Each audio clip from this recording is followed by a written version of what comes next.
Well, fellas, it's with a heavy heart that I come to you via broadcast over the internet today.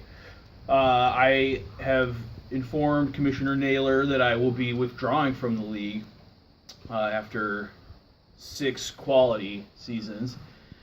And, I wanted to say a couple of words of farewell to everyone. First of all, I'm sorry to leave you in this predicament because I feel like now every time you guys get together to draft or anything, there's going to be a big argument about, um, am I the Dan Marino of this league? The greatest to never win it. I think a pretty strong argument could be made that I was, seeing as how many top five finishes I had, both in standings and in points, and the fact that, I always was very competitive.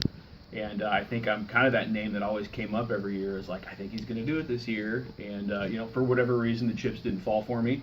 Can't really fault me for that. I did everything I could. But some of us are just not as lucky as others.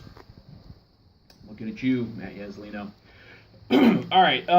First of all, to Wig, my darling Wig, I would like to say, before I get to fantasy football, I feel for you in that your pro franchise was ruined by a coach who came from the college ranks, and he coached your arch rival Ducks and made your team basically irrelevant for several years, and then came and then drove your franchise into the ground, and that had to be pretty bitter because I'm sure you were like, well, I can accept Chip Kelly because, at least he's going to turn this franchise around. It's super exciting offense, and who knew he didn't know what he was doing.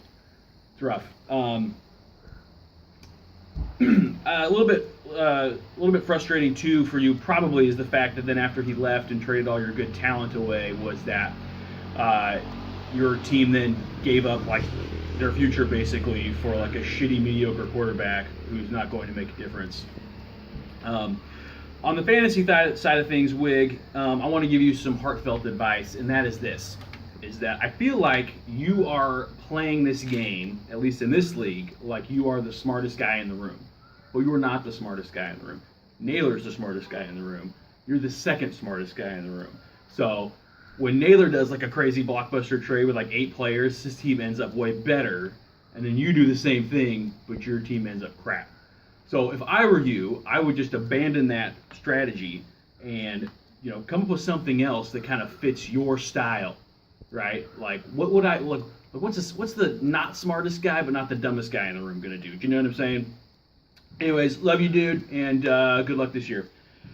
Steve, here's the thing, Steve. I appreciate being in a league with you because you're so bad at fantasy football, and I always feel like I'm better than you. And it's kind of cool because it's at least I'm not as bad as Steve. Your Bears, unfortunately, let their best player go this year and didn't really add anybody. And they're in a pretty strong division with teams just keep getting better. And then one team that usually gets worse, except for they have Aaron Rodgers, which makes them better than you. But at least you've got Crown Royal. They're not going anywhere. They're a staple. And look forward to seeing how you do this year. Good luck, brother. Odie. You're to be commended, Odie. You remain competitive in this league and probably many other leagues, despite the fact that you only have one arm. I don't know how you do it, man. If you had 2 arms like everybody else, I bet you would never lose.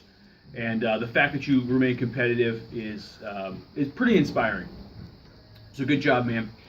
Matt Austin, we have pulled off some pretty great trades over the years, and I always appreciate your willingness to talk deals, text back and forth.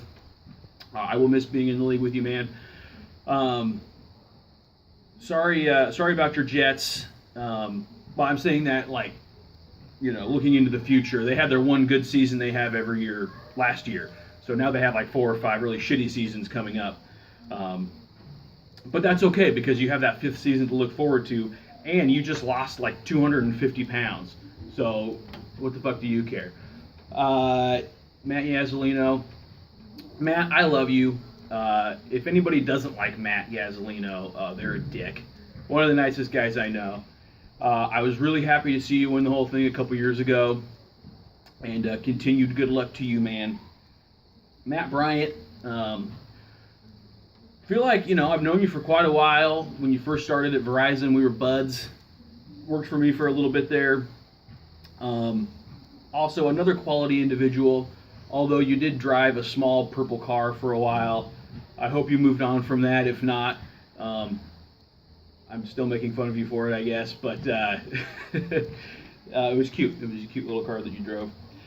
Para, I was going to make a joke about how you're Mexican, but I kind of felt like I don't know you well enough to do that. So I thought I'd do this instead and crack this bad boy right here.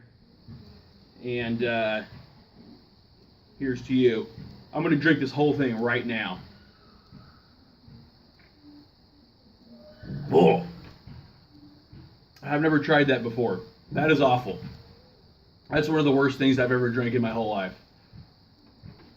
On second thought, how about we just do this? That's for you, buddy. Oh, and Shaker. One more for you, S.A. Also, Shaker, your Rams suck. And I don't care that they drafted Jared Goff. That doesn't really matter because their coach is Jeff Fisher. So it doesn't matter who's quarterbacking. They probably should have drafted like 4 more defensive linemen and just rotated defensive lines every snap.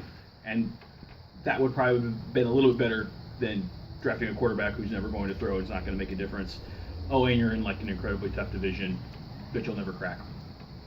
Speaking of teams that will never crack their division, Bob, I don't know anything about you, and I barely know you, but I do know you're a Chiefs fan, and you were probably super excited to see Peyton Manning